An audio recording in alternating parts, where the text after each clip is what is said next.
que las emociones influyen en el que aprende y en el que enseña. Ojo, también. Por lo tanto, las emociones son las guardianas del aprendizaje. ¿Por qué? Porque son las responsables de la memoria. Lo que está claro es que solo nos acordamos lo que hemos aprendido con emoción o lo que hemos vivido en nuestra vida con alguna emoción. El cerebro nuestro es selectivo. Las emociones son el pegamento de los recuerdos. Que luego esos recuerdos pueden ser más positivos o más negativos. Pero si alguna persona no te ha dejado huella en tu vida, no te acuerdas de ella. No nos acordamos de todos los profesores. Solo nos acordamos de algunos.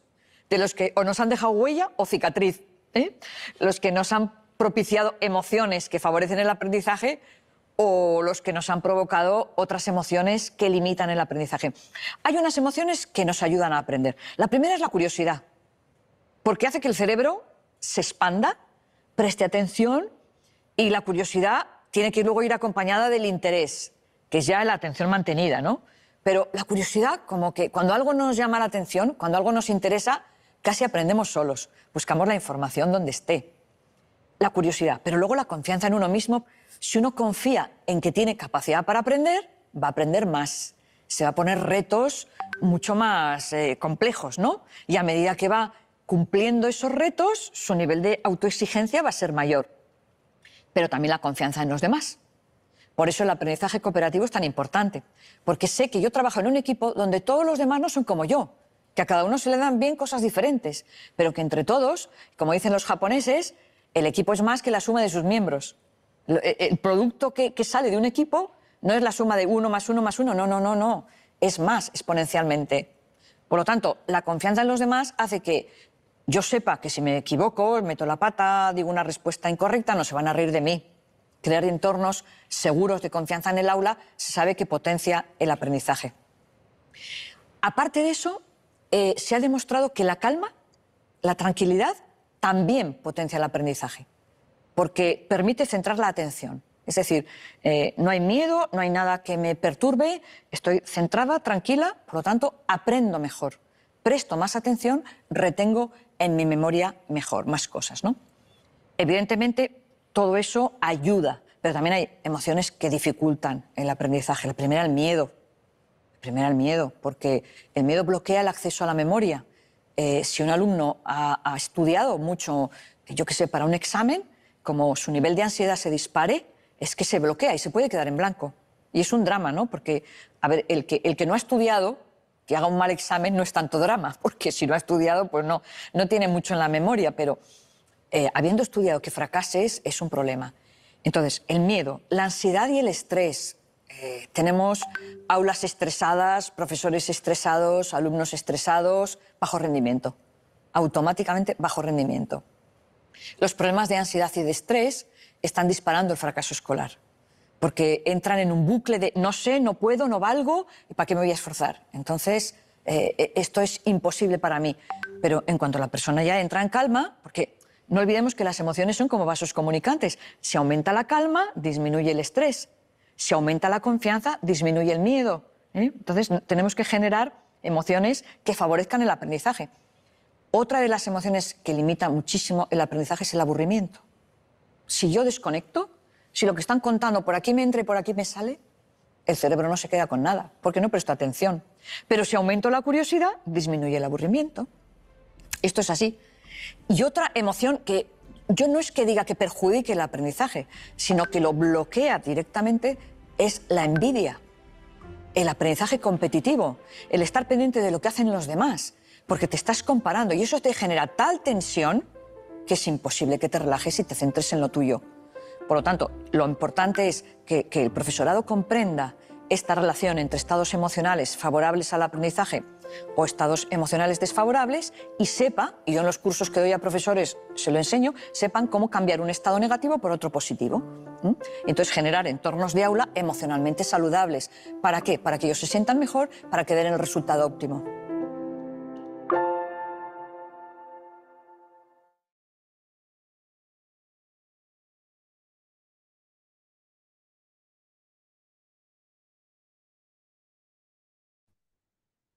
Bien, buenas noches con todos. He querido iniciar la sesión de clase de esta noche justamente con con este video. No sé si el video ya lo habían visto, ¿no? El banco BBVA tiene una serie de videos muy interesantes dedicados a la educación con expertos y tiene las sesiones completas que pueden durar 1 hora, como que también tienen las sesiones, las partes breves, como este video breve, que son los puntos más interesantes, ¿no? Que los invito a buscarlos por ahí. Bien, ¿qué les pareció el video? ¿Alguien puede comentar? ¿Alguien tenía esta noción, por ejemplo, de las emociones con el tema de aprendizaje?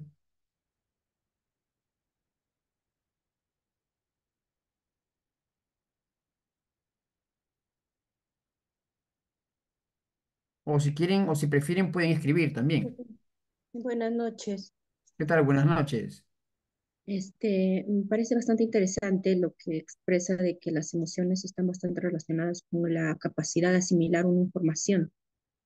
La pregunta es cómo uno hace, porque es cierto, las emociones son importantes, pero una persona, un niño, un estudiante, no solamente tiene emociones, también hay distracciones que él tiene, hay el tipo de alimentación también que influye en eso. No sé si hay alguna forma de trabajar eso, porque he visto a niños que en clase, por ejemplo, se distraen bastante,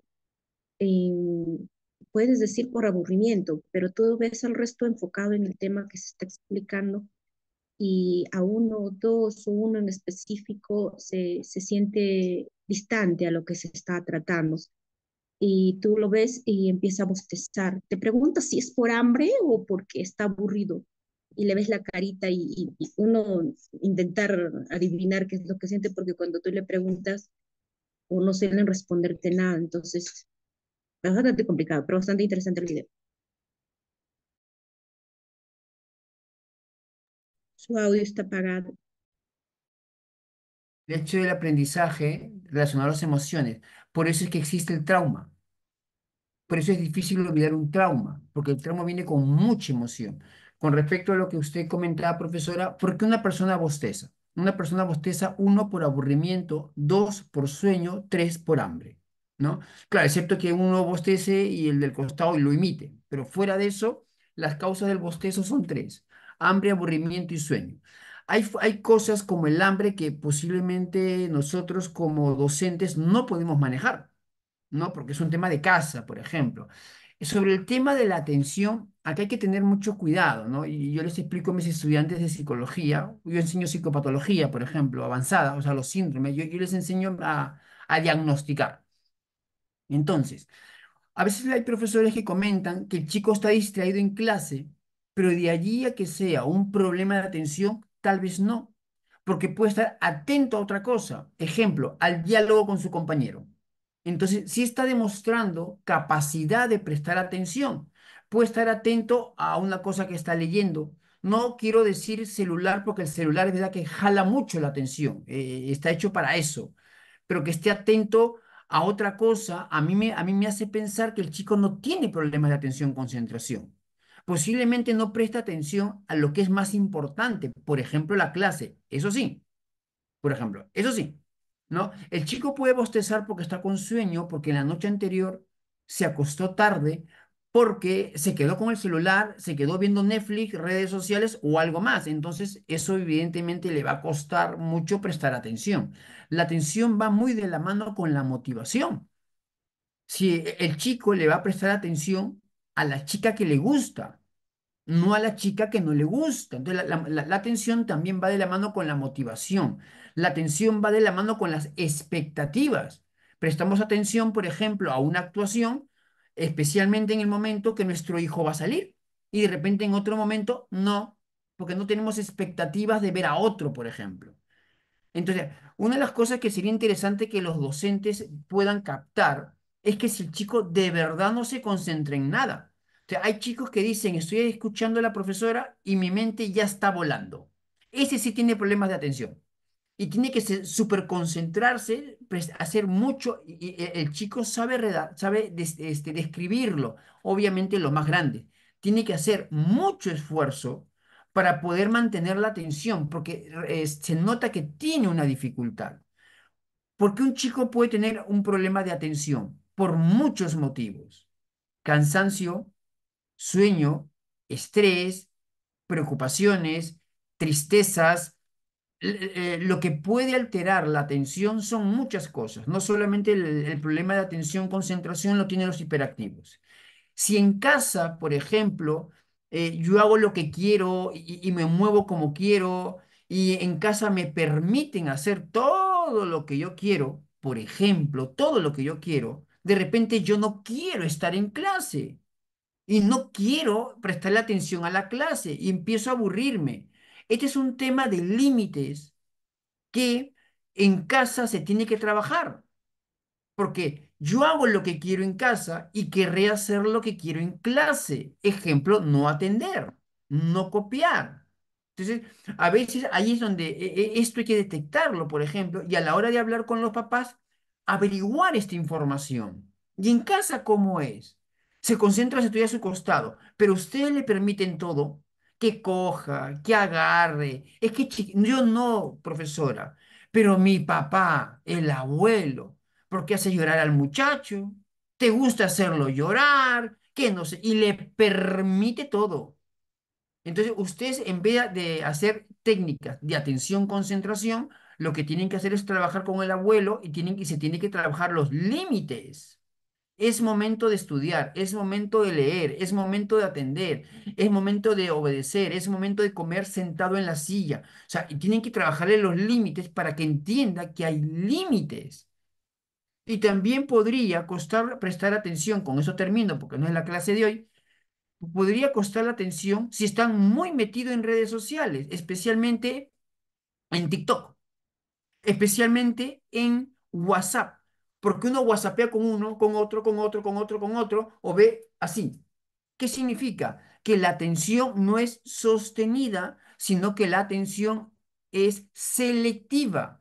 Entonces, cuando tengo que prestar atención, van seleccionando a qué le presto atención. Profesora, pizarra, compañero, cuaderno, profesora, pizarra, compañero, cuaderno. Y por eso es que les cuesta, porque medio que se cansan, prestar atención. Entonces, la tecnología puede estar jugando en contra para que se preste atención, concentración. Hay chicos, incluso grandes, que no soportan una charla, no soportan una clase y tienen que coger el celular.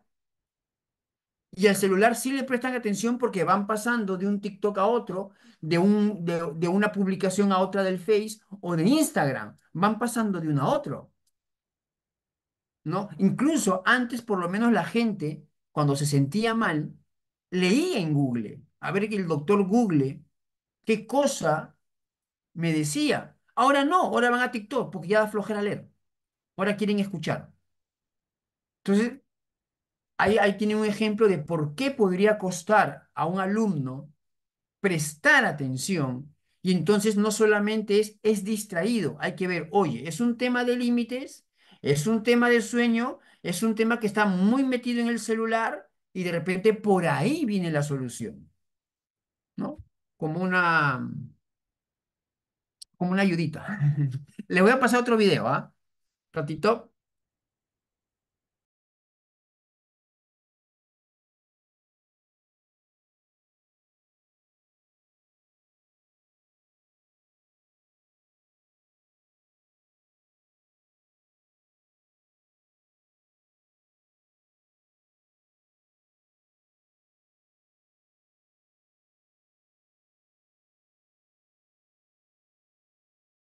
Estos videos los pueden encontrar en el Classroom, ¿ah? Ya están ahí en el Classroom.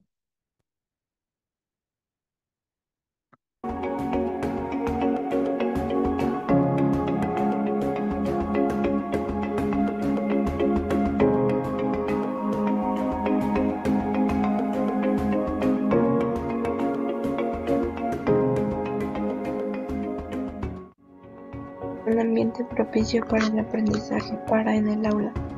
El alumno aprende mejor en una comunidad de aprendizaje atenta y bien integrada. Los ambientes de enseñanza eficaz siguen una ética de cuidado y atención que involucra la relación maestro-alumno y alumno-alumno, y trascienden las diferencias de género, raza, grupo étnico, cultura, estatus socioeconómico, discapacidad o cualquier otra diferencia individual que hubiere. En dichos contextos, se espera que los alumnos utilicen distintos materiales educativos, como lo es la responsabilidad, que participen atentamente en las actividades de clase y que contribuyan al bienestar personal, social y académico de todos los miembros del grupo.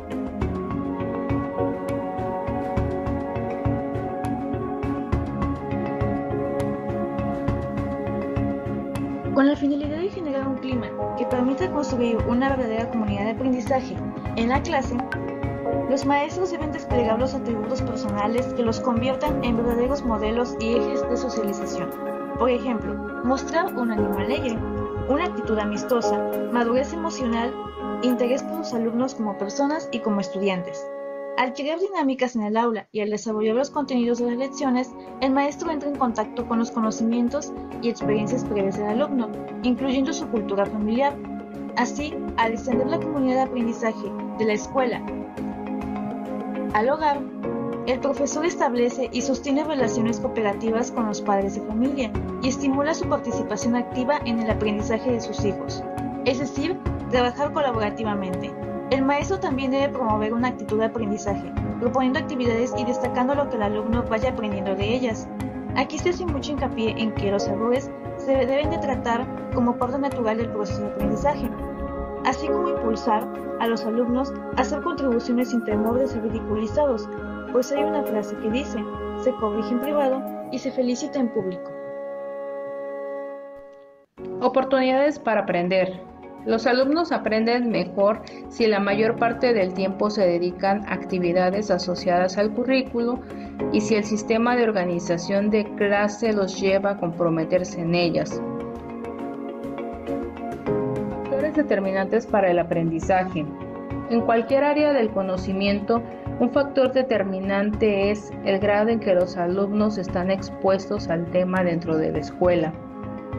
Las oportunidades de aprendizaje reales del alumno dependen de la cantidad de tiempo que se les dedique a las lecciones y a las actividades. Es decir, dedicar la mayor parte del tiempo a actividades diseñadas para alcanzar los objetivos educativos.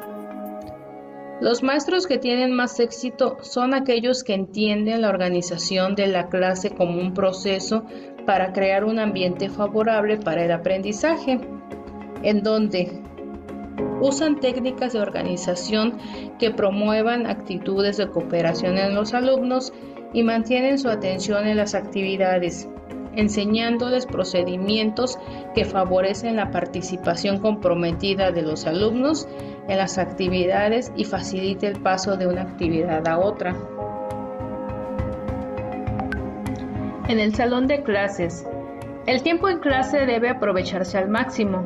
El docente dedica la mayor parte del tiempo a lecciones y actividades, logrando iniciar y terminar las lecciones a tiempo. Realizan transcripciones breves y enseñan a sus alumnos a emprender actividades expeditamente y mantenerse concentrados en sus tareas. Una buena planeación le permite al docente avanzar con fluidez en sus lecciones, sin detenerse a consultar manuales o a localizar determinado aspecto requerido en una exposición o demostración. Proponen actividades y tareas que por su variedad y grado de desafío estimulan a los alumnos, evitando el fastidio y la distracción. Expone los aprendizajes esperados, es decir, expone con claridad y consistencia lo que espera de los alumnos. Al comienzo del año da instrucciones sobre procedimientos que se pondrán en práctica. El docente lleva seguimiento continuo de la clase. Si es necesario, interviene de tal manera que no se altere el desarrollo de la sesión ni distraiga a los alumnos que están trabajando correctamente. Para lograr un diálogo interactivo, crea estrategias y procedimientos para llevar a cabo actividades que involucren a todo el grupo. Continuando con el tema, nosotros como docentes dentro del salón de clases debemos diseñar actividades que estén bien seleccionadas y acorde a las características de los alumnos. Asimismo, cada actividad actividad debe estar monitoreada constantemente para que así el resultado sea el máximo. Esto implica preparar con anticipación al alumno para cualquier actividad, durante la cual se le va a brindar la orientación y retroalimentación, y al final se va a guiar a todo el grupo para que se haga una reflexión final y ver si realmente la actividad cumplió o no con los propósitos. Al proponer una actividad, el maestro debe hacer hincapié en los objetivos para que el alumno logre involucrarse en ella con claridad y dé respuesta a los logros. Después de esto, se puede estimular con el fin de que consideremos algunos de sus conocimientos previos, es decir, hacer ejercicios para que así los alumnos se vean qué tanto saben y qué tanto pueden lograr. Para eso, se pueden mostrar estrategias para abordar la tarea a construir. Asimismo, prever información acerca de lo que se va a trabajar. Si se trata de lectura, por ejemplo, ahí lo que el docente puede hacer es resumir las ideas principales, recordarles algunas estrategias para incrementar y verificar su comprensión lectora. Por ejemplo, hacer resúmenes, tomar notas, hacerse a sí mismo preguntas de comprensión, esquemas o cualquier otra cosa que sea relacionada al tema. Además, podemos distribuir guías de estudio que resalten las ideas centrales y los elementos estructurales, o proporcionar organizadores de tareas que ayuden a los estudiantes a mantener la ruta a seguir y así alcanzar aquellas estrategias que se pueden utilizar y obtener un buen resultado. Los hallazgos de la investigación. Habla sobre las habilidades de aprendizaje. Estas sugieren que las actividades o ejercicios deben ser variados e interesantes para motivar al alumno, suficientemente nuevas y que representen un reto como para que se constituyan en experiencias de aprendizaje significativo más que la mera repetición.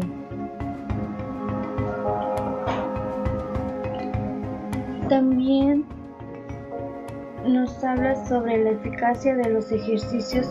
Se ve fortalecida cuando de inicio el maestro explica las actividades que se desarrollarán y resuelve algunos ejemplos antes de solicitar que los alumnos trabajen de forma individual.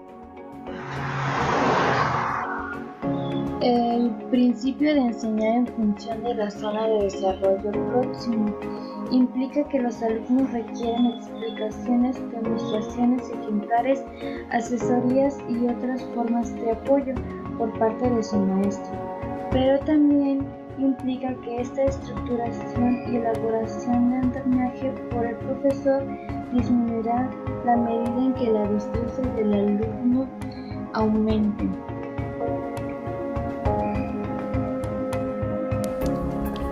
Construcción de un soporte para lograr el trabajo comprometido de los alumnos en la enseñanza. Como ya sabemos, en el salón de clases, el docente debe dejar que los alumnos trabajen solos, suponiendo que ellos tengan la idea de lo que deben hacer y cómo se debe de llevar a cabo. Por otra parte, el docente debe verificar los avances de los alumnos y brindar apoyo si es necesario. Las intervenciones que debe de tener deben de ser breves y reducirse al mínimo como un apoyo indirecto. Si la ayuda del profesor fuera demasiado directa o amplia, terminaría por realizar el trabajo del alumno en lugar de enseñarle a que lo realice él mismo.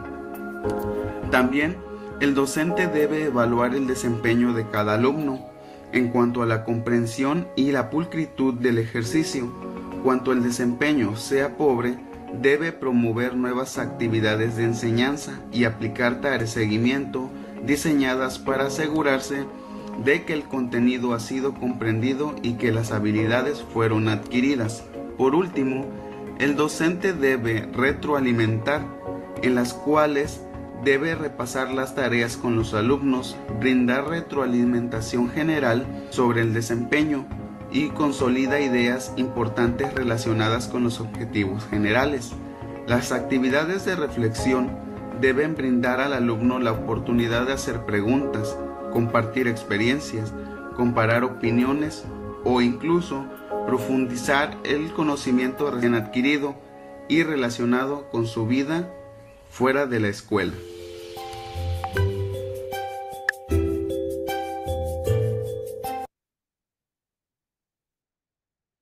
Así que quieres aprender inglés. Aquí tienes 3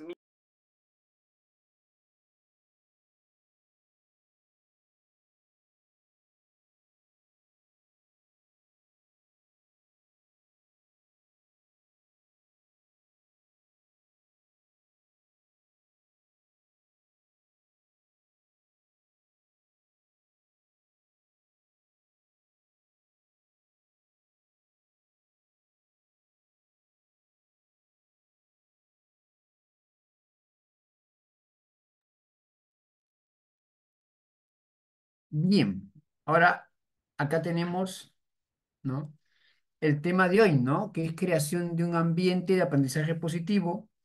Eh, Habíamos visto un segundo video donde hacen un resumen de lo que en el aula se puede hacer, por ejemplo. Y en relación al primer video, que también no solamente es que esté la tecnología, que esté la docente bien preparada, sino la importancia de un clima emocional, por ejemplo, de hacerlos reír un poquito, de un ambiente de paz. Y esas emociones positivas es lo que va a generar que se introyecte mejor la información. Obviamente, no es lo único, no es el único factor. Es muy importante para el aprendizaje dormir bien en las noches, no durante las clases, porque la memorización se da en las noches. Uno puede leer, estudiar mucho, escuchar cosas, ver cosas, pero en la noche, cuando uno duerme, se da el proceso de memorización. Creación de un ambiente de aprendizaje positivo. Un ambiente de aprendizaje positivo es aquel que favorece el desarrollo de habilidades y competencias y que promueve el éxito académico y personal. Es verdad que muchos colegios van a responder a las políticas de los países, que es lo que dicen sus respectivos ministerios de educación. En Chile, por ejemplo, ya se está trabajando ciertas ideas de que el estudiante, claro, son temas, teorías que uno puede opinar, cuestionar, el estudiante debe salir para el trabajo. Entonces tiene que adquirir una serie de competencias, conocimientos que lo puedan insertar en el mundo del trabajo. En Chile, la escolaridad dura 12 años. Acá en Perú sabemos que dura 11, no, no contamos inicial. Dura 11 años. Entonces ellos hacen una pregunta. El niño que ingresa a primer grado es el que va a trabajar en una sociedad 12 años después, por ejemplo. 12 años después. Entonces, el colegio tiene que ir moldeándose, actualizando, y ellos van respondiendo, evidentemente, es una visión, es una teoría, a cómo va el mundo en temas muy laborales, ¿no? Bueno, es una visión un poco práctica, que puede ser opinable como no. Un ambiente de aprendizaje positivo, porque una cosa es la actitud. Justamente hablaba con una profesora y decía, mira, no solamente, yo soy docente universitario y soy coordinador de carrera de psicología, entonces tengo docentes a mi cargo. Entonces decía, mira, en tu caso, no solamente eres buena profesora, sino quién eres tú, el cómo te relacionas con tus estudiantes, el cómo los miras, generas evidentemente un trato de ellos hacia ti, un clima hacia ti que es diferente. Porque hay alumnos que pueden reconocer que eres un buen docente, punto. Pero otra cosa es que digan, eres un buen docente y eres una buena persona. Porque por el vínculo, por el trato que le das, y no tienes que ser amigo, en el sentido de no tienes que achivolarte, ¿no? Puede haber el respeto, el profesor-alumno, pero el cómo los miras, el cómo los tratas, el afecto con el que los tratas, por ejemplo, la relación interpersonal genera otro tipo de vínculo. Y eso es lo que tú tienes, por ejemplo. No solamente es la docencia. Y eso depende más de aspectos personales. La universidad nos puede dar estrategias, pero ciertas actitudes pueden variar de un día a otro también en función de problemas que uno tiene, porque la vida tiene dificultades, tiene cosas bonitas, cosas feas, por ejemplo. Un ambiente de aprendizaje positivo no se trata solo de tener un aula moderna, sino de minimizar las distracciones y asegurar que los estudiantes se sientan seguros, que no va a pasar ningún peligro y de repente esa parte está media resuelta. Habrá momentos y situaciones complicadas. Ejemplo, los alumnos no se sentían seguros en sus aulas, porque yo tuve oportunidad de viajar y verlo, después del terremoto de Chincha, Pisco e Ica. Yo viajé a Pisco un par de veces para tratar justamente pacientes por tema de el terremoto. Entonces, no se sentían seguros, ¿por qué? Porque había este famoso rumor que iba a haber el segundo terremoto y más fuerte, que obviamente nunca sucedió, pero se difundió esta noticia, chisme, rumor. Entonces, no se sentían seguros y eso generaba que estén muy ansiosos, muy preocupados, que quieran estar en casa. Entonces yo le dije, me acuerdo mucho que hablé con un niño y le dije, oye, ¿por qué quieres estar en casa? Porque si te agarra un terremoto aquí en casa, entre comillas, es lo mismo. ¿Por qué te sientes más seguro en casa? Respuesta, porque mis papás saben qué hacer en caso de terremoto. Ok, esto nos abre la puerta a que el chico se va a sentir seguro si confía en que los profesores sabrán qué hacer en caso de terremoto. Y lo que trabajamos con ellos es que ellos sepan qué hacer en caso de terremoto. Sales caminando, no corres, vas al patio, que sepan qué hacer. Y eso fue lo que generó que empiecen a sentirse más seguros. Obviamente hay niños más sensibles que otros. Algunos, bueno, también profesores, porque fue un poco lo que pasó, algunos hubo derrumbes, como ustedes saben, y pasaban mucho camión. Y cuando pasaban los camiones con los desechos, hacían vibrar la tierra. Y algunos sentían la vibración de la tierra y ya se sobresaltaban. Otros rápidamente captaban y decían, es un camión, y se calmaban.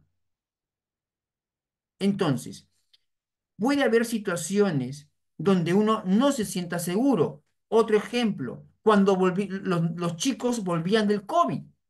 No que se van a contagiar, que quiere el Estado, que se contagien en el colegio, que no sé qué cosa. Entonces, había algunos que no se sentían seguros, otros sí, otros no. Y había muchas dudas si se volvía o no se volvía.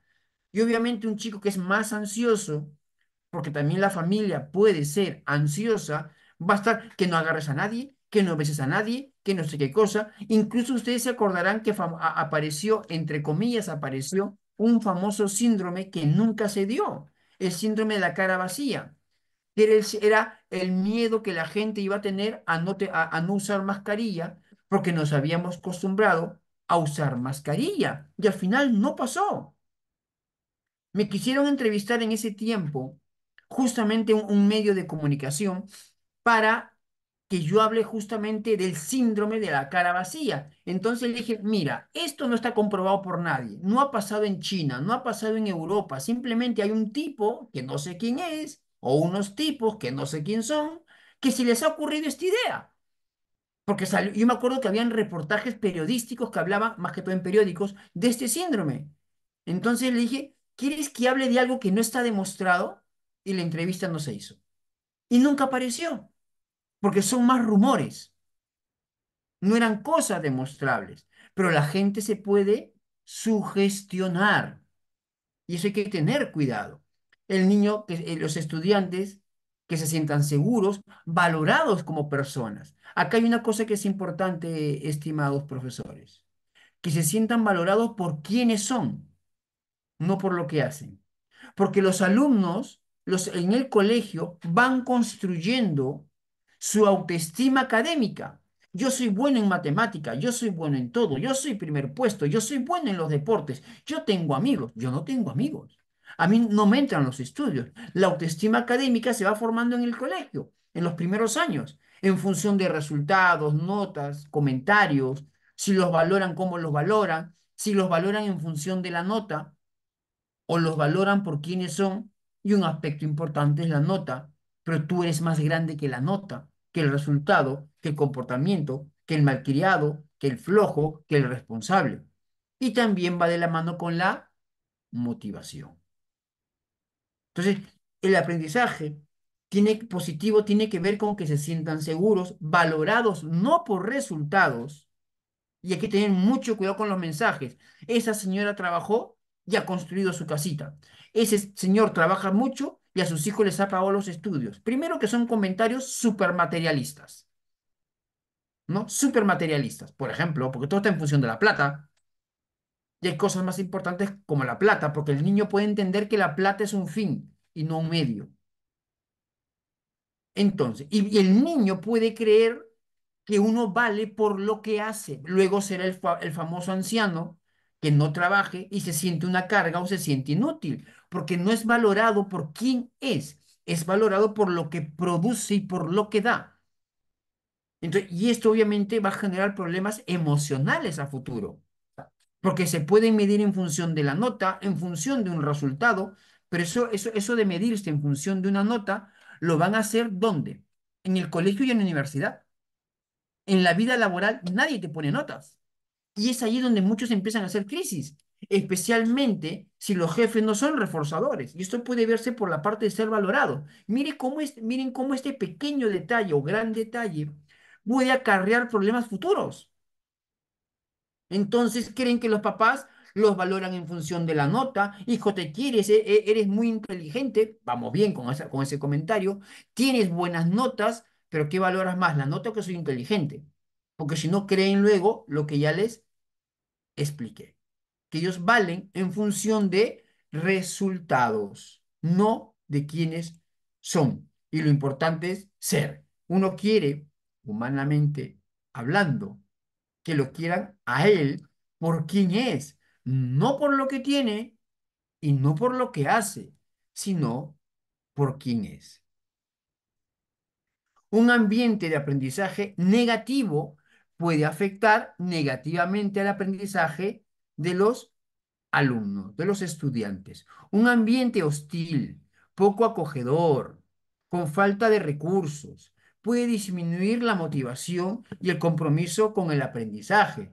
Entonces, donde la profesora puede ser hostil o los compañeros, el clima, los rumores, los chismes, que uno no puede responder bien porque ya lo están criticando. ¿Qué? ¿Ya te crees? Claro, te crees mucho, ¿no? Yo a veces veo esto, ¿no? Que hay chicos, digo, oye, pero ¿por qué no responde bien? Si tú sabes, no es que si respondo bien, los comentarios, por ejemplo, los comentarios, ¿no?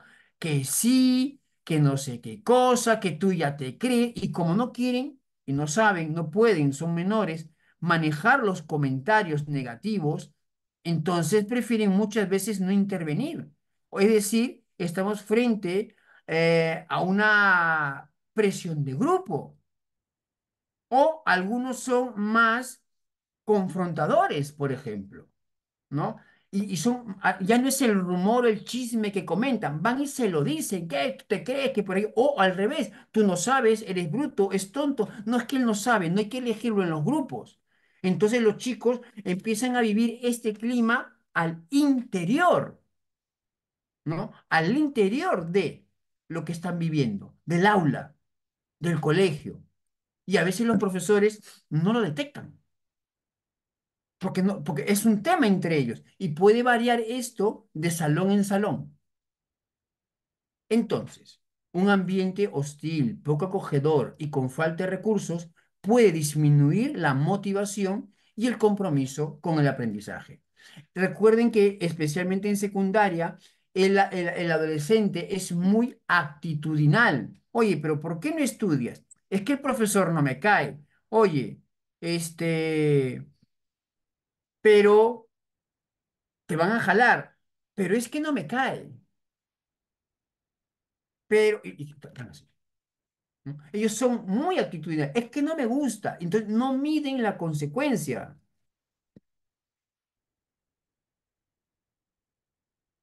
Asimismo, un ambiente de aprendizaje negativo puede afectar la autoestima y la confianza de los estudiantes. Si un docente fuese muy crítico, ya están con miedo que ya el docente va a criticar y va a decir esto, que yo por las puras, no sé, los comentarios que se escuchan, yo por las puras enseño, ustedes no aprenden, obviamente el alumno se puede sentir disminuido, o que antiguamente docentes que eran muy críticos y cuando uno se equivocaba hasta le arrancaban la hoja. Y eso alimentaba mucho los nervios, la inseguridad, los temores. A veces, no sé si han escuchado que cuando le cambian de docente en primaria hay chicos que bajan y hay docentes que a veces tienen un carácter que no es muy agradable y hay docentes que no saben manejar, ¿no? En un colegio X, yo voy a muchos colegios, en un colegio X había una profesora que no era muy acertada en sus comentarios y una mamá le reclamó. Imaginemos que sea la mamá de María. Entonces la profesora, después de que la mamá de María se entrevista con ella y le hace unos comentarios que no le gusta a la docente, entra a clase la docente. A ver, colegio mujeres. A ver, niñas, porque era primaria. Imaginemos esto. A ver, por ejemplo, que la mamá de María venga y diga, y obviamente la chiquita se sintió súper avergonzada. Entonces, hay docentes que a veces no manejan sus emociones, sus frustraciones, sus traumas, sus cosas, y lo transmiten a los estudiantes. Y puede haber un clima de los chicos que no queremos que ella enseñe, le tienen miedo y no sé qué cosa. Como hay otros que lo hacen muy bien. Por eso es que puede afectar la autoestima y la confianza de los estudiantes, lo que a su vez puede disminuir su desempeño académico, porque si no confío en mí, si no confío en mis capacidades, algunos dicen para qué me esfuerzo. Entonces, el bajo resultado para algunos, depende de sus rasgos de personalidad, puede fomentar una motivación para ser mejor y salir adelante porque quiero demostrar que no soy así. Y de repente tenemos delante a quién? A un perfeccionista. Porque el perfeccionista no ama hacer lo correcto, teme el error. Entonces, por eso es que los perfeccionistas no paran contentos, son renegones. Sus rasgos obsesivos lo llevan a ser perfecto, por ejemplo, pero otro no. Otro de repente se desmotiva, no hace, ¿para qué si igual no voy a aprender? ¿Para qué si igual no voy a probar, por ejemplo? Entonces puede estar pasando esto con algunos estudiantes, porque son diferentes. ¿Cómo fomentar entonces un ambiente de aprendizaje positivo? Es verdad que no existe una receta mágica, o si uno empieza a hacer estas cosas que vamos a empezar a leer, no es que en automático, de un día para otro, ya está mi ambiente de aprendizaje positivo. Es un poco a poco, donde a veces las profesoras pueden hacer las cosas correctas, las cosas bien, pero a veces los estudiantes, ¿no? Son los que alteran el clima y hay estudiantes para todos los gustos. Algunos que colaboran mucho y algunos que son muy complejos. Define los objetivos de aprendizaje. Entonces, tiene claro a dónde ir. Hay un diálogo, hay un diálogo y lo escuchaba ayer a un ponente en el cuento Alicia en el País de las Maravillas. Alicia le pregunta al gato qué camino tomar. Entonces le pregunta el gato, ¿a dónde quieres ir? Y responde Alicia, no sé.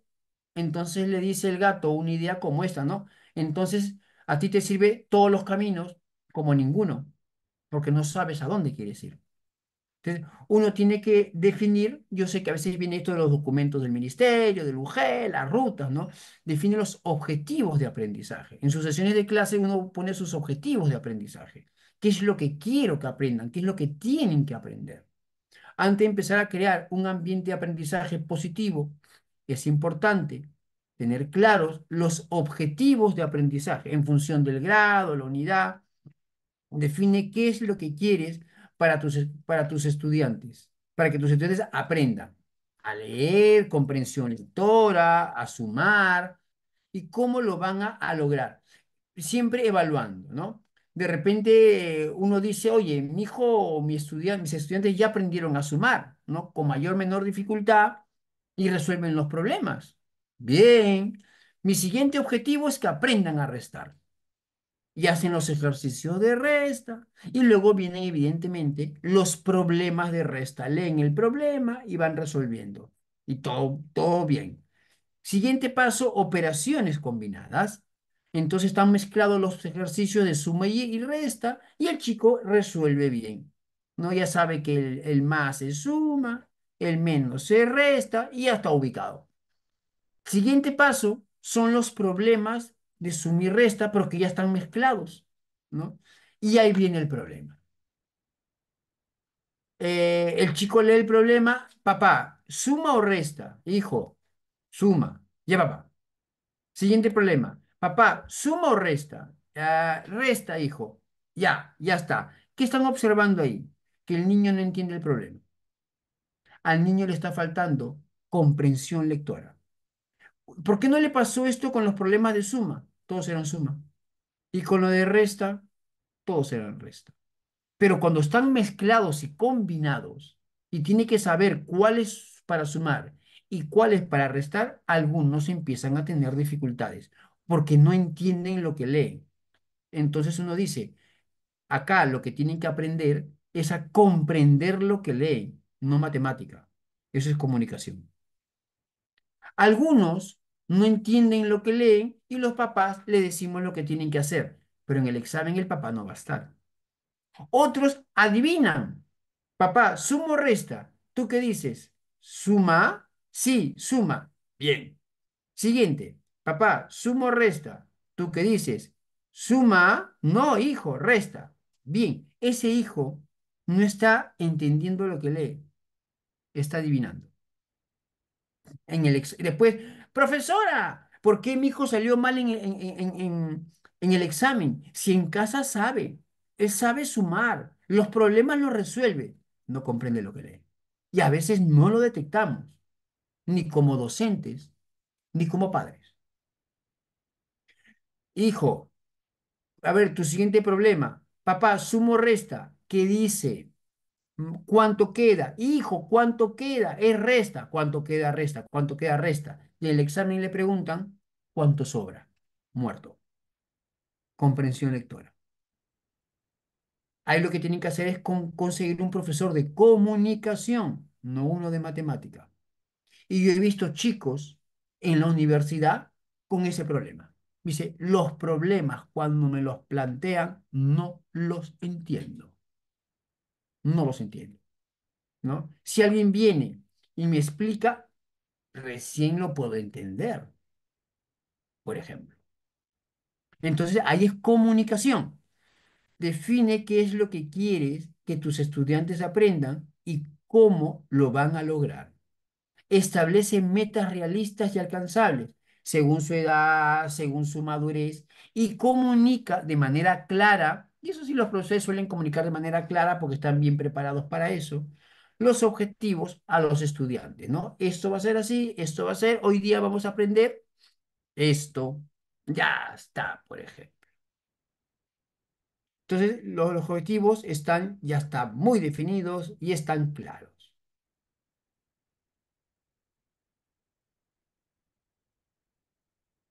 Fomenta la participación y el diálogo.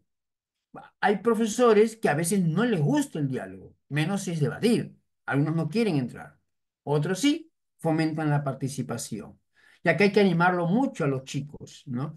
Ver si están muy nerviosos, lo que tenemos que hacer es calmarlos, porque a veces hay estudiantes, y ustedes lo deben saber muy bien, que saben la respuesta, pero los nervios le ganan y se quedan callados. Dice, sí, sé la respuesta, pero me quedo callado, no participo, ¿no? Porque tienen miedo al error, tienen mucho miedo a equivocarse, tienen miedo a la crítica. Entonces, por más que yo lo anime a que participe, por más que le hable a mi hijo que participe en clase, mientras el miedo sea más grande, no lo va a hacer. Acá lo que tenemos que captar, lo que tenemos que detectar, es que estamos frente a un niño que tiene un problema de miedo a la crítica, a los comentarios, donde claramente le va a ser más complicado intervenir si el aula es muy exigente. Los alumnos pueden ser muy criticones, muy rajones, por ejemplo, que como no sabes, muy burlones.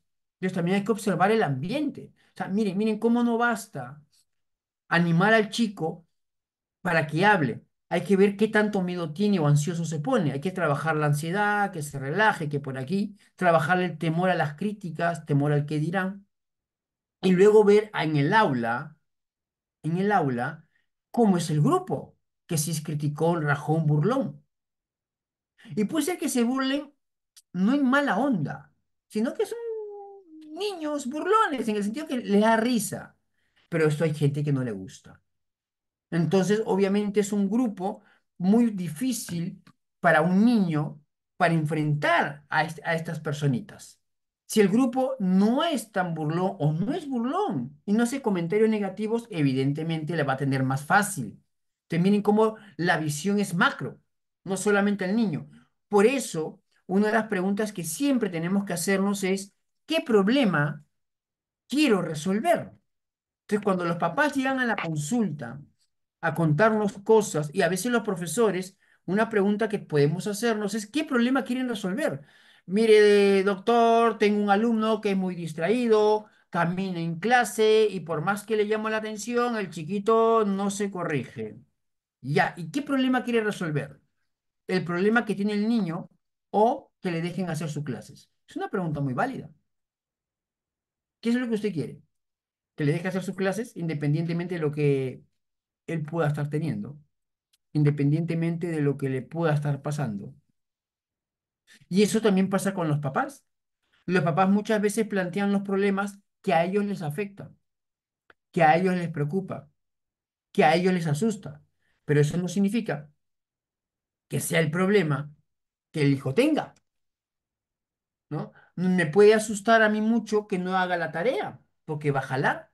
Y si jala puede repetir. Y si repite es un gasto de plata. O sea, me interesa mucho la plata. De repente me asusta mucho que mi hijo se porte mal. Si se porta mal, me van a llamar al colegio y voy a pasar vergüenza. Yo no tengo por qué pasar vergüenza. Entonces, ¿qué problema quiere resolver? ¿El de su hijo o el de usted? Que usted no quiere pasar vergüenza, que usted no quiere gastar plata. Es una de las preguntas que siempre sería bueno hacernos ante un problema. ¿Qué problema quiero resolver? ¿Mi clase y que me dejen hacer mi clase en paz? ¿O el problema que tiene mi estudiante? Lo cual genera que haga lo que hace o que no haga lo que no hace. Fomenta un ambiente de aprendizaje positivo, se caracteriza por el fomento a la participación. Un secreto. Si el chico tiene problemas de ansiedad, vamos a escuchar miedos futuros, miedos futuros. ¿Y si se burlan? ¿Y si se ríen? ¿Y si me equivoco? ¿Y si me pongo nervioso? Entonces, me está mandando una serie de comentarios hacia el futuro. ¿Y si se ríen? ¿Y si ven que soy tonto? Este chico tenemos que trabajarle la ansiedad. Diferente es que el chico empiece a hablar de él. Es que yo no sé, es que yo no aprendo, es que a mí las cosas me salen mal, es que yo soy tonto. Este chico me está hablando de depresión. Este chico me está hablando de baja autoestima. Este chico no me está hablando del miedo a futuro de lo que los otros van a hacer. Me está hablando de él, de que él se percibe negativamente. Y eso es más común en baja autoestima, que es muy cercana a la depresión. El enfoque es otro. Ahí tenemos que trabajarle la baja autoestima. ¿Por qué se desvaloriza? ¿Por qué se minimiza? El enfoque es otro. Y tengo dos alumnos en este momento que les cuesta participar frente a los demás. Uno por temores y otro porque se ve mal. Por eso el miedo, pues. Porque tengo miedo a que se den cuenta que yo estoy mal. Anima a tus estudiantes a participar activamente en las clases y en las actividades de aprendizaje. Hay que animarlos, no obligarlos. Recuerden que hay gente que tiene sus temores. Si un profesor anima a sus estudiantes a participar y participan. Y el profesor no tiene malas reacciones. Obviamente, uno que es más tímido se animaría a participar porque empieza a darse cuenta que este profesor no lo va a mirar mal, como dicen ellos, o no va a hacer comentarios negativos. Y eso lo anima, genera confianza. Con él sí, con este profesor sí. Y ustedes pueden preguntar, ¿con él sí y por qué con él no? Porque él es diferente, no critica, no se altera. Y acá, profesoras, acá qué cosa es muy importante. Recuerden que estamos frente a estudiantes que nos miran. Nuestro lenguaje no verbal. Porque si el chico dice una cosa inadecuada y puede ser que no lo castiguemos, pero puede ser que nos burlemos. Ay, ¿cómo se te ocurre pensar estas cosas? O sea, y eso puede ser para ellos muy avergonzante. Y por eso es que no participan. De repente yo no participo porque escucho cómo se burlan de otros, cómo se ríen de otros. Entonces yo no quiero exponerme a esto. Entonces miren cómo yo puedo tener miedo a algo y a mí no me ha pasado. O sea, yo puedo tener miedo a un perro porque me mordió, pero yo puedo tener miedo a un perro porque veo que le muerde a otro. No necesito que me muerda a mí, pero ya le tengo miedo al perro. Entonces, las formas de aprendizaje pueden ser también indirectos. Claro, uno puede decir, oye, pero ¿por qué tienes miedo si nunca te pasó nada? No, a mí no, pero veo al resto. Y obviamente no confío en mí, que no sé qué cosa, y obviamente viene toda esta historia. Animas a tus estudiantes a participar activamente en las clases y en las actividades de aprendizaje. Obviamente el profesor ahí es el que maneja respeto, cállense, no se burlen, que por aquí, que por allá. Y hay grupos que son más empáticos y más fáciles y son más grandes, porque solitos se regulan. O ya, no se burlen, ya, cállense. Con niños es más complicado porque todavía están desarrollando el control emocional, están desarrollando la empatía, entonces puede ser un poquito más complicado. Son más inmadurones, entonces puede ser más complicado. Por ahí algún sensible, alguno que es empático, puede moderar mucho la risa y el comentario, ¿no? Puede ser también. Escucha sus opiniones. Hay gente que no soporta opiniones contrarias a la que quieren, a las que tienen. No soporta. Y no solamente de estudiantes, de cualquiera. Hay que hacer A, le dicen B, pero ¿cómo se te ocurre pensar así? Entonces pareciera que siempre tenemos que estar adivinando lo que el otro quiere que opinemos, porque si no, otra opinión no es válida. Y eso también se ve a nivel macro. Se ve en la política, se ve en tema de los lobbies, se ve en tema del machismo feminismo, que no se soporta el diálogo con gente que piense diferente. No se soporta y terminan insultándose, que fóbico por aquí, que fóbico por allá. Entonces, hay gente que no sabe debatir, que no sabe discutir, es decir, no sabe argumentar, sabe insultar. Y como nadie quiere que nos insulten, nos callamos bien bonito. Un ambiente donde se valora la opinión, atentos. Una cosa es valorar la opinión, otra cosa es estar de acuerdo. No es lo mismo. Ustedes pueden enseñarle a sus estudiantes a que se respeten las opiniones. No te burles. Es que, profesor, simplemente di que no estás de acuerdo con su opinión. Entonces, ¿por qué tienes que generar este clima? Y por ahí podemos ir poquito manejando esto. Un ambiente donde se valora la opinión de todos es un ambiente propicio para el aprendizaje, porque el estudiante se anima a participar, se anima a entrar en diálogo. Entonces, sí, hay que buscar que los alumnos no nos tengan miedo. ¿No? Entonces ahí el lenguaje, otra vez, el lenguaje no verbal, la mirada, la sonrisa, si miran con una cara de que, ay, ya se incomodó el profesor, es el lenguaje no verbal, a pesar de que no se diga nada, pero el cerebro detecta, el cerebro detecta. Entonces hay que tener cuidado con eso. Y el cerebro detecta consciente o inconscientemente, pero detecta.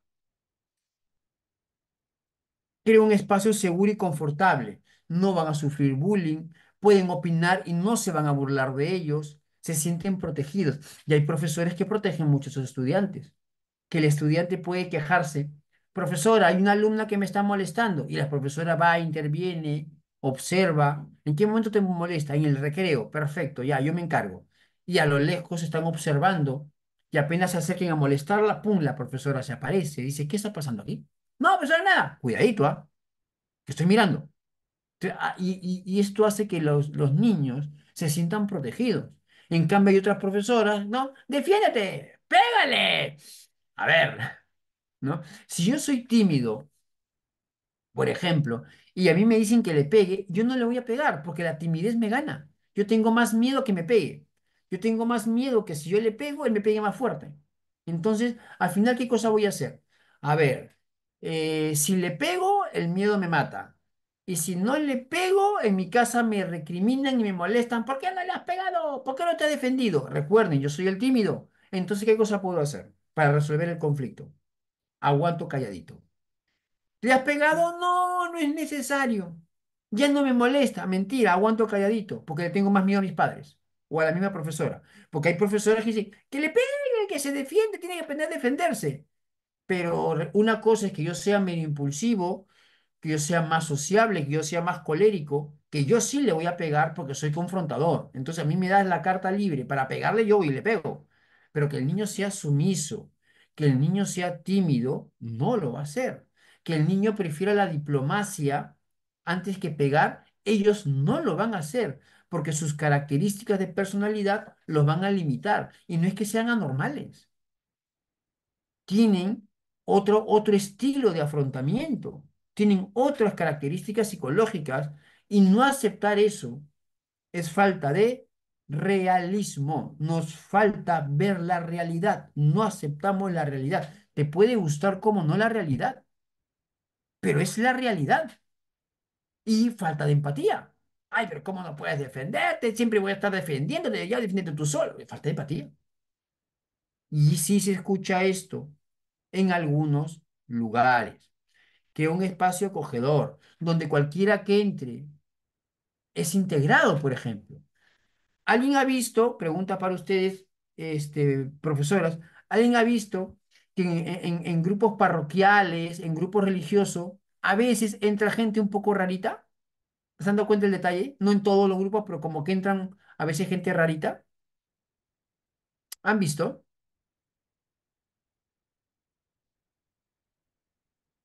No han visto. Pueden responder a vos o pueden responder en el chat, ¿ah?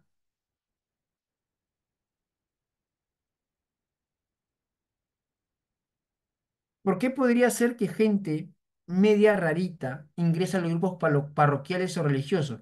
Porque son muy acogedores, acogen a cualquiera y por eso es que pueden ingresar, se sienten muy bien acogidos, por ejemplo. Es una explicación.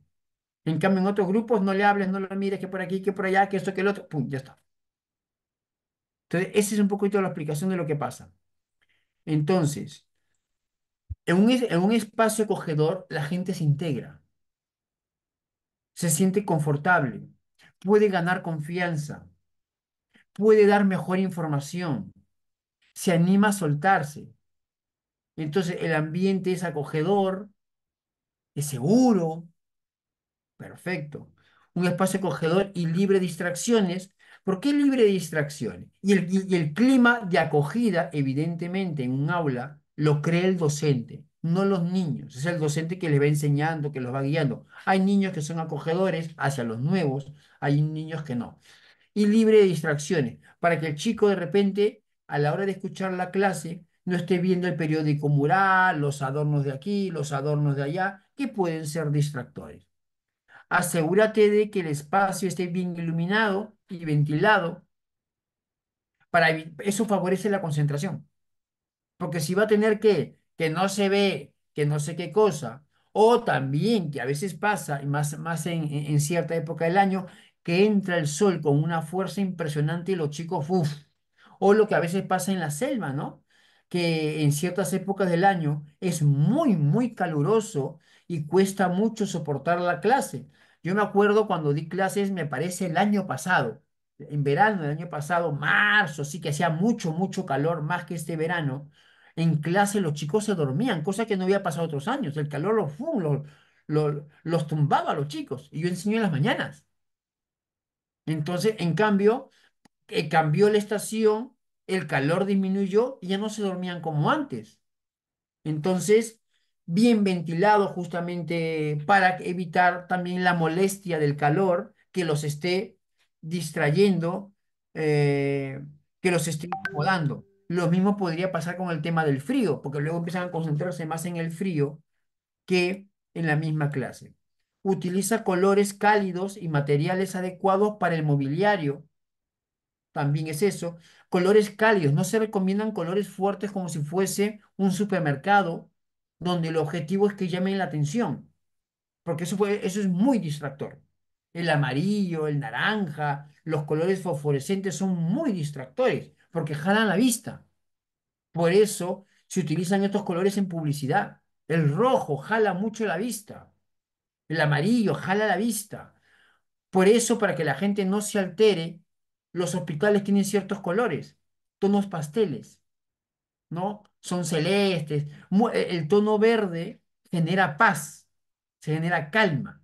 Por eso, el paño de las mesas de billar o de billas es verde, porque genera paz. Por eso algunos hospitales tienen tonos de verde, las cárceles también.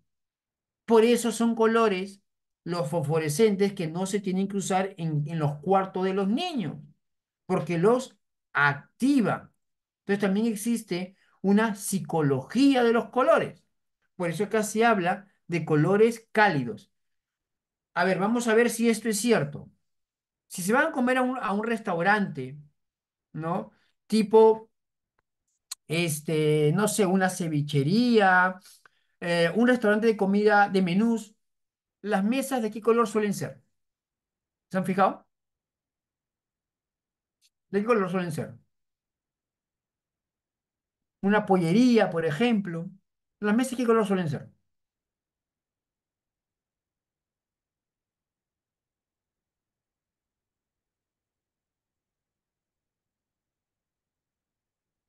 ¿Recuerdan?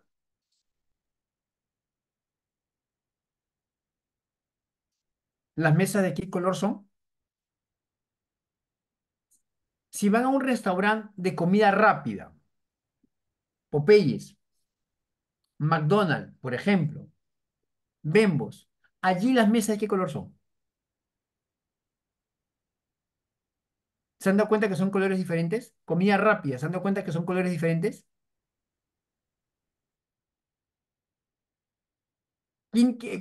¿Cuál de los dos lugares tiene mesas con colores más fosforescentes, más amarillos, más naranjas, por ejemplo? ¿Los de comida rápida o los otros restaurantes?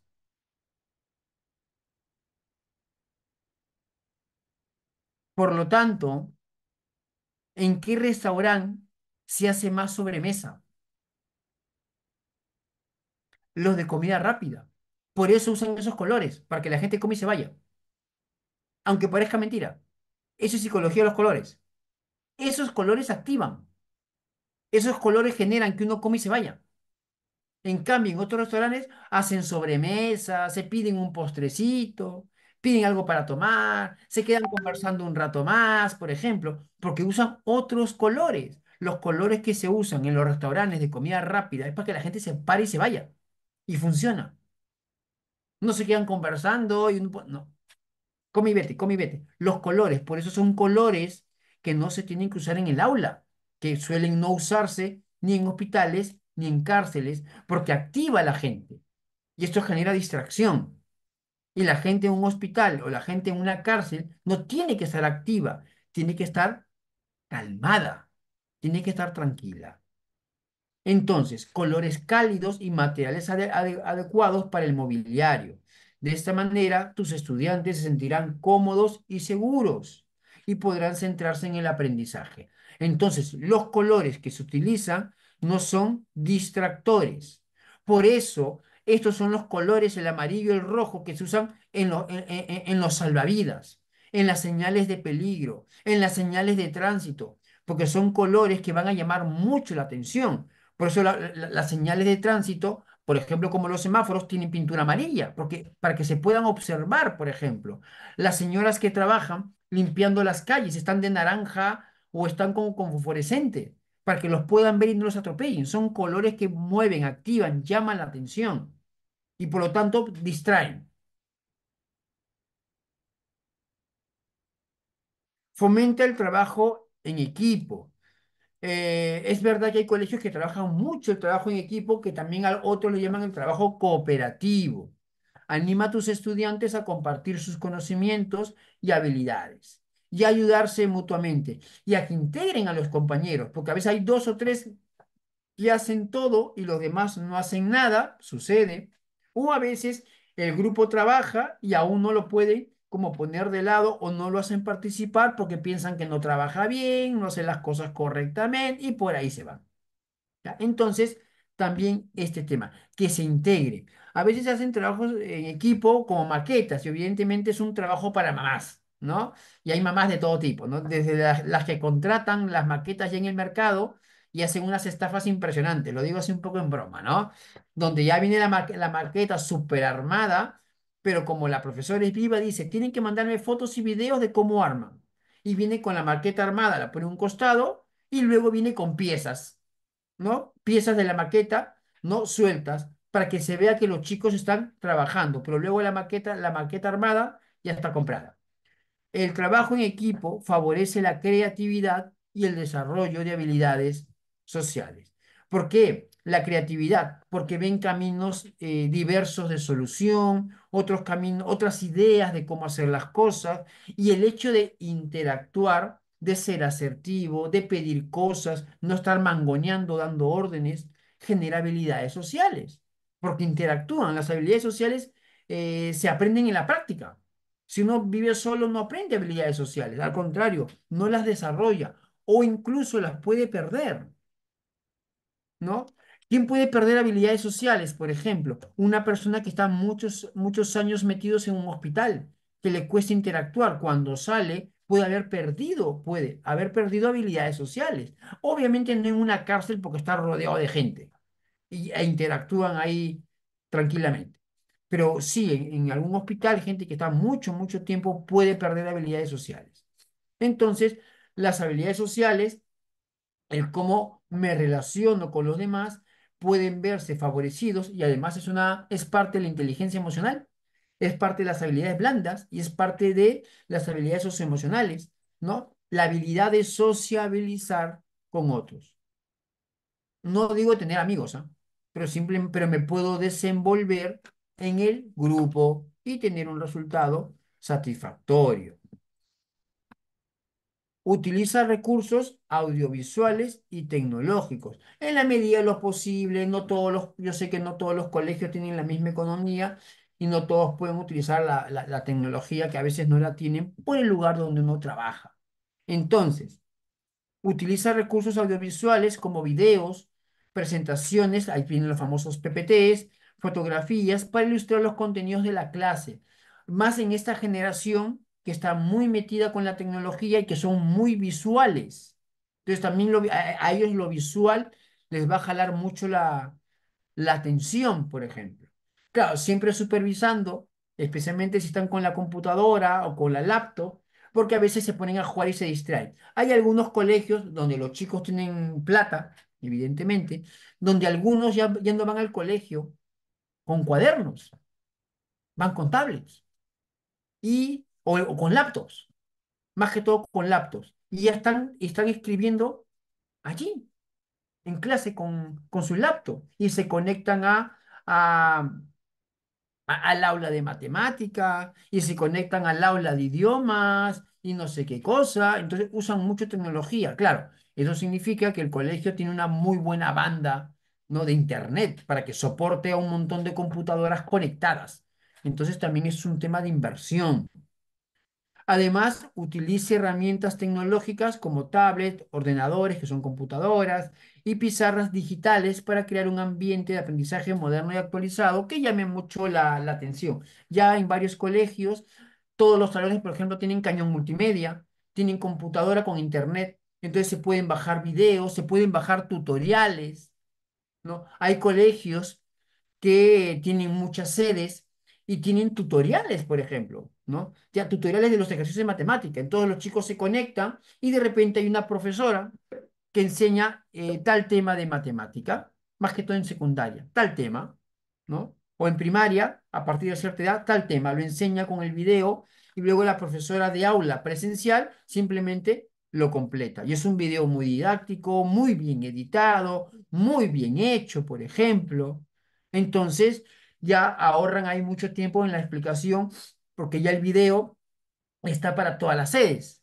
Y luego el profesor de aula repasa, refuerza y hace esto. Entonces, esto es bueno.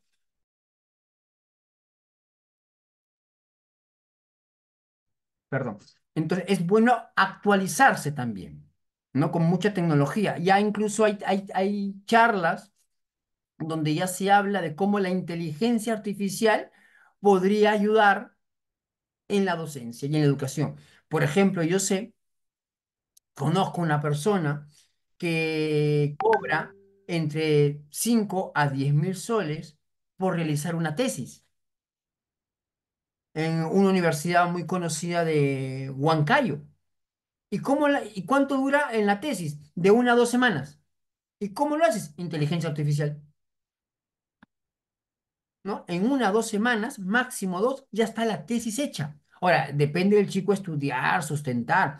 Y la mayoría de chicos que piden su tesis son los de medicina, me dice. Son la mayoría, ¿no? Hazme la tesis, hazme la tesis. Ya ellos tienen que tomar sus pruebas, que no sé qué cosa. Ellos solamente tienen que darme el título. Y la inteligencia artificial arma la tesis. Ese no es el fin, evidentemente, ¿no? El fin es de una tesis es que el estudiante aprende a investigar. Entonces, pero también nosotros podemos usar en positivo la inteligencia artificial como un recurso de apoyo a la didáctica, a la pedagogía. Proporciona retroalimentación constantemente. Es decir, en qué va mal, porque a veces los chicos van mal y yo les digo, oye, pero el profesor te ha dicho en qué te equivocas y eso es muy útil. De repente hay un chico que se equivoca, vuelvo al ejemplo de matemática, no sabe plantear el ejercicio. El ejemplo anterior, no entiende el problema. De repente el otro chico tiene problemas con las sumas. ¿No? Cuando tiene que sumar o restar llevando, se confunde mucho. Por ejemplo, un clásico en la universidad hay chicos que no entienden estas operaciones de signo, más por más, menos por menos, se confunden. En el tema de los signos, les parece un mundo. Entonces, que el profesor puede ubicar, mira, tú te equivocas justamente en esta parte, en este tema, para que esté más atento porque de repente no es que esté equivocado en todo lo que hace, sino le detecta justamente dónde está la dificultad. Una chica me decía, mira, a mí me cuesta mucho analizar los problemas matemáticos. Yo me aprendo de memoria, 2 más 2 es 4, se hace así, se aprendía los pasos de memoria, pero en la universidad, cuando tenía que llevar matemática financiera, donde es una matemática, donde hay que analizar, le costaba mucho porque no es memorizar la matemática o los resultados o cómo se plantea la tabla, es analizar y le costaba mucho, intentaba memorizar y obviamente no es una matemática memorística, es una matemática analítica y le costó mucho, mucho aprobar ese curso, lo llevó creo que 2 veces. Y tuvieron que explicarle que por aquí, por ahí, bueno, que la hizo, ¿no? Entonces ella apuntó mucho a responder las preguntas de teoría, donde por ahí más o menos ganaba los puntos. Entonces, pero tenía esta dificultad en la matemática. Me dice, es que yo siempre he sido así en el colegio. Estudié en un colegio de provincia, entonces a ella le bastaba con memorizar, como entender un poco la lógica. Y por ahí iba. Memorizaba los pasos, memorizaba el procedimiento, pero justamente en los ejercicios de análisis, donde tienes que comprender y le costaba mucho, mucho los problemas, porque tenías que analizarlo y entender qué dato va en qué lugar. Te puedes memorizar la fórmula, pero tienes que ubicar qué dato reemplaza a qué elemento de la fórmula. Y eso le costaba mucho. Proporciona retroalimentación constante sobre el progreso y desempeño. Muchos papás se quejan, me dicen que mi hijo va a jalar y me avisan en septiembre, octubre. ¿Por qué no me lo dijeron antes para prepararme que por aquí o para intervenir antes? Comunica de manera clara y constructiva, no críticas destructivas, las áreas de oportunidad y las fortalece tus estudiantes. Y eso a veces tenemos que jugar con los estudiantes. Yo en la universidad lo hago un poquito, ¿no? Es que me cuesta esto. Entonces, mira, gana puntos por aquí porque por aquí te cuesta. Ya, por ejemplo, ¿no? Entonces, a veces ya hay que tener salidas prácticas. Mira, tú quieres tener un promedio alto en este curso, pero te está costando muchísimo. Mira, por lo menos en este curso apuntas al 11. Por lo menos no jales. No, pero quiero mantener un promedio. En los cursos fáciles para ti, esfuérzate y allí gana el puntaje para que el 11 no te baje, sino que por aquí lo subes al 11. Ya, y así es como van saliendo, dándoles recursos. Lo vamos retroalimentando. Mira, aquí te sale bien, esto lo haces bien. Por ejemplo, yo conozco psicólogos que son muy buenos evaluando, pero interviniendo, dando consejos, no son tan buenos. O algunos son muy buenos dando consejos, pero a la hora de evaluar, los diagnósticos se le van. No es lo suyo. Puede ser, es válido, ¿no? Entonces, pues, si lo sabes que tú manejas mucho, me he dado cuenta que te desenvuelves mucho con los adultos. U otro, tú te desenvuelves muy bien con los adolescentes. Haces clic, enganchas, tienes una super empatía impresionante, pero te cuesta mucho con los adultos y con los niños ni que se diga, porque eres muy frío. Entonces también en temas de otro tipo de cursos, también uno puede dar este tipo de retroalimentación para que vean dónde mejoran, dónde potencian o hacia dónde se direccionan de repente. Proporcionar retroalimentación constante a tus estudiantes sobre su desempeño y progreso. Comunique de manera clara y constructiva las áreas de oportunidad. Mira, a ti te va muy bien en las exposiciones, eres muy bueno, en el examen escrito te cuesta más. Y la fortaleza de sus estudiantes. Oye, ¿te has dado cuenta que tú redactas muy bien tu respuesta? Sí, profesor, pero a la hora de respuestas objetivas, es que me confundo mucho en las objetivas. Será algo, será B, será C, y me equivoco y cambio la respuesta y no estoy seguro, y luego resulta que borro la respuesta correcta y le pongo la equivocada. Esto es inseguridad. En cambio, a la hora de redactar, yo sé lo que tengo que poner y lo expreso. Como al revés, a otros les va mejor en las preguntas objetivas y les va muy mal en las preguntas de redactar. Entonces también uno puede decir, oye, mira, fortalece aquí, lee más para que tengas más vocabulario, redacta mejor y lo va ayudando. La retroalimentación constante es que a veces me dicen algunos profesores, es que no se puede porque hay tantos alumnos y tantas cosas que nos pide el colegio y tanto documento que por hacer que a veces no tienen el tiempo para acompañar a los alumnos. Y puede ser un comentario válido también, no puede ser que sea verdad. La retroalimentación constante ayuda a tus estudiantes a identificar sus errores justo donde te equivocas y a mejorar su desempeño porque ya saben dónde mejorar, dónde darle más esfuerzo, dónde corregir, lo que a su vez aumenta su motivación y compromiso con el aprendizaje. ¿Por qué? Porque cuando descubren dónde está la dificultad y la corrigen y mejoran sus resultados, se motivan más. A eso se busca. Y eso vale hasta en educación física. No, mira cómo haces, mira cómo te inclinas, corres muy rápido, a última hora te detienes a la hora de saltar por el taburete porque el miedo te gana. O sea, y uno lo puede más o menos darse cuenta en qué está fallando. Como en la natación, ¿no? Te falta sacar el codo, te falta doblar el brazo, no palmotees el agua, clava la mano y uno lo va puliendo, lo va puliendo. Te falta flotar, te mueves mucho cuando nadas y lo va puliendo. Y saca lo que se llama en natación, saca el estilo. Porque ya sabe nadar, te falta sacar el estilo. Entonces uno lo va corrigiendo en función de lo que necesite. Promueve la autonomía y la responsabilidad. Que empiecen a ser autónomos según la edad, y que la palabra responsabilidad viene de responder, que respondan ante lo que se pida. Entonces, hay que fomentar eso. Tú tienes este deber, tienes esta tarea, tienes que hacerla. Y uno aprende a ser responsable asumiendo consecuencias. Es decir, cuando hay que sancionar para que no se sientan impunes y aprendan a asumir responsabilidades. Tus actos tienen consecuencias y tienes que asumirlas. Fomenta la independencia de tus estudiantes, porque a veces los chicos quieren todo digerido. yo a veces le digo, a ver, va a haber una lectura de tal libro, ¿no? La lectura, hay un manual de curso. La lectura 2 del manual, ¿en qué página? Quieren que le digan hasta la página. O sea, les cuesta buscar. Muchos no saben usar el índice. O sea, parece una cosa de locos, ¿no? Porque hasta quieren que se lo han digerido. Y estamos hablando de chicos universitarios.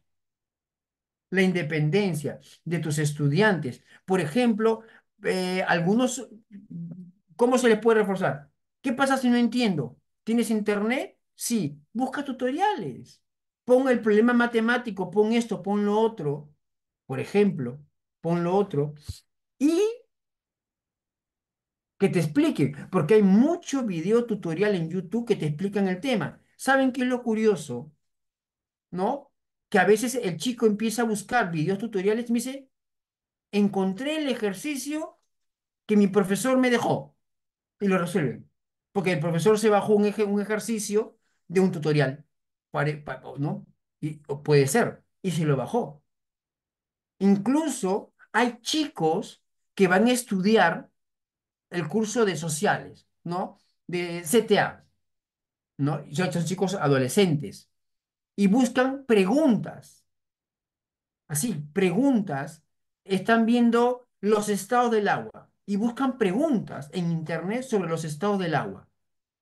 Y algunos dicen, me comentan, ¿no? Son las preguntas que me puso el profesor en el examen. O sea, el profesor saca preguntas de internet, no elabora su pregunta. También pasa en la universidad, pasó mucho en pandemia. Y entonces los chicos son hábiles. Entonces yo recomiendo, no busquen preguntas, profesor de historia, de filosofía, no sé, no busquen preguntas de internet, porque hay chicos que estudian de esa manera, ¿no? La conquista, y van, pum, aparte, usar tutoriales, por lo menos me cuentan la historia, pero hay otros que van a las preguntas de internet sobre la conquista, y vienen pregunta, respuesta, pregunta, respuesta, pregunta, respuesta, y a veces coinciden que las 10 preguntas que vienen en el examen son las 10 que ya había leído. Y de verdad, el profesor a veces copia y pega las preguntas de internet. Raro, pero sucede. No se recomienda, por ejemplo, que los profesores repitan las preguntas. Pasa mucho en una universidad, porque luego se circulan los links donde los alumnos cuelgan exámenes.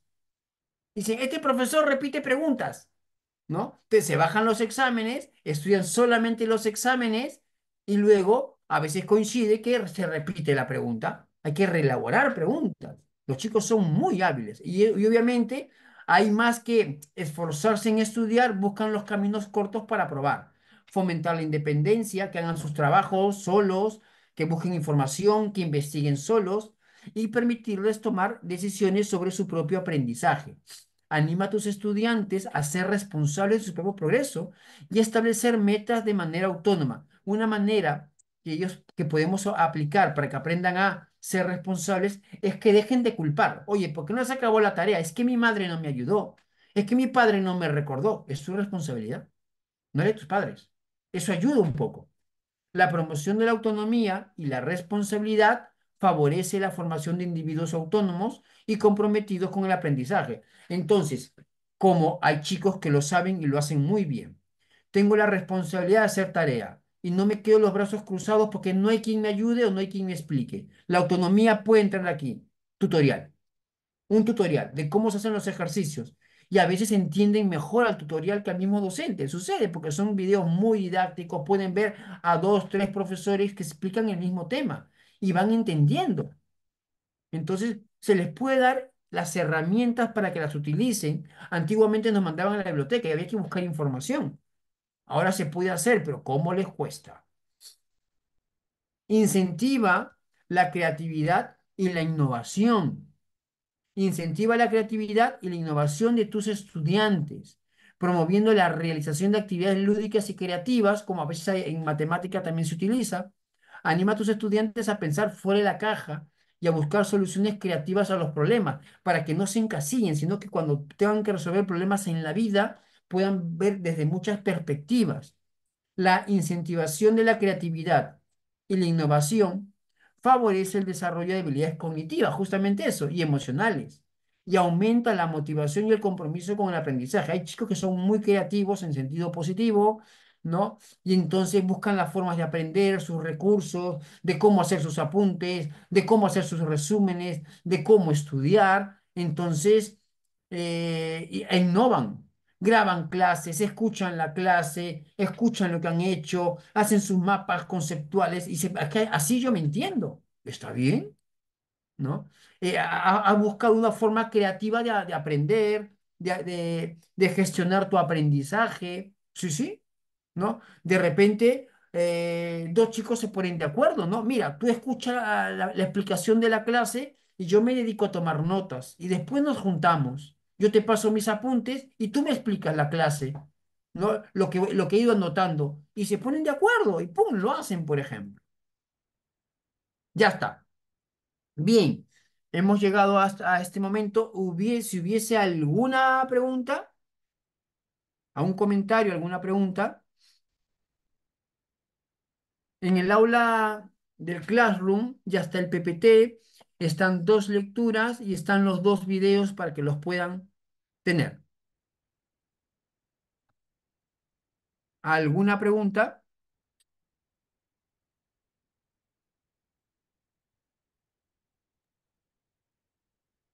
Buenas noches, profesor. ¿Qué tal? Buenas noches, profe. Quisiera hacer una consulta, a ver, a veces siempre me queda un poco de duda. ¿Por qué a veces la enseñanza, de repente usted me puede quitar esa duda, la enseñanza en los estatales con la enseñanza en los particulares es totalmente diferente? A veces los profesores nos basamos supuestamente a la currícula de lo que el Estado diga, ¿no? Pero si se da cuenta, a veces el tipo de enseñanza es totalmente distinto, ¿no? A ver, sí, pero habría que analizar varios factores. Por ejemplo, yo he ido a colegios estatales donde el profesor puede explicar su clase y puede ser un buen docente, pero los chicos son muy distraídos, muy juguetones, y el profesor simplemente dice, ¿sabes qué? Yo avanzo y si me prestan atención bien, si no también, ¿no? Eso puede ser un factor. Hay colegios que los chicos pueden tener muy buen nivel, ¿no? Pero son súper estresados los chicos, porque los tienen así en algunos preuniversitarios. Habría que ver si tienen algún tipo de planteamiento diferente. Tengo en mente un colegio que voy mucho a ese colegio, este, y trabajan mucho la comprensión lectora, y cuando he tenido pacientes de ese colegio, argumentan muy bien y son muy analíticos. Habría que ver dónde está la dificultad, si hay alguna investigación más macro, si es un tema de motivación, si es un tema de compromiso de los docentes. Es como a veces pasa con los profesores, con los médicos, ¿no? Que se empeñan más en su consulta privada que en la consulta del hospital del Estado, ¿no? El que sigue, y son muy rápidos. Yo no sé si el tema va por aquí. Algunos profesores me comentan, ¿no? Que hay profesores nombrados del Estado que se relajan mucho. Ya estoy nombrado, ¿no? Y en cambio el contratado es el que se esfuerza más y se empeña más, por ejemplo. Hay un factor llamado persona, no sé, recursos. Antiguamente no había tanta tecnología y nos preparaban bien. Hay colegios que tienen buen nivel, o sea, uno de los mejores iniciales que hay en Perú, en Lima por lo menos, es un estatal que está en la residencial de Jesús María, por ejemplo. Uno de los mejores colegios, para niños con habilidades especiales, está en Los Olivos y es estatal. O sea, hay colegios estatales que tienen buen nivel. Habría que ver por ahí si es el factor docente, si es el factor alumno, si es el factor disciplina, lo que favorece, que sea el uso de la tecnología. Miren, no tanto, ¿sabes por qué? Porque en colegios buenos, caros, también hay chicos que jalan, que van mal, el tema emocional también les afecta, pero otro dato que es curioso y sería cuestión de investigar. Hay algunos colegios que hablan mucho y se publicitan mucho que sus alumnos entran a universidades. Pero otra cosa es ver el ranking que yo sé que la Católica tiene de cuáles son los colegios donde los alumnos permanecen y terminan carreras. Y si ustedes ven ese ranking que tienen ellos, los alumnos de estos colegios se quedan en la universidad y terminan la carrera. No figura ningún preuniversitario. Por ejemplo, unos chicos me comentaban, ¿no? Que el Innova no los Innova School no los preparan para ingresar a la universidad, los preparan mucho en habilidades blandas. Y se daban cuenta los chicos que les costaba mucho entrar a universidades y que había muchos chicos con primeros puestos que no entraban y se daban cuenta que el Innova le daba mucha habilidad blanda que posiblemente le favorezca mucho en el tema de permanecer en la universidad, ¿no? Pero no en ingresar y que a veces les costaba mucho. Habría que evaluar muchos factores, ¿ah? A ver por dónde puede estar la respuesta. ¿No? Sería interesante algún estudio, no sé si existirá o no existirá, sobre esto.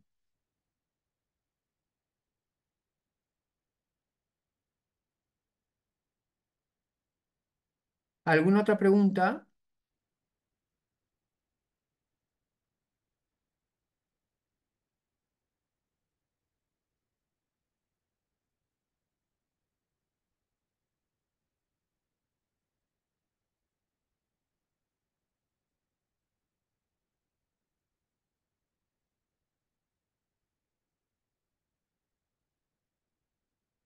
Link de asistencia. A ver, voy a ver si me lo han enviado. Acá.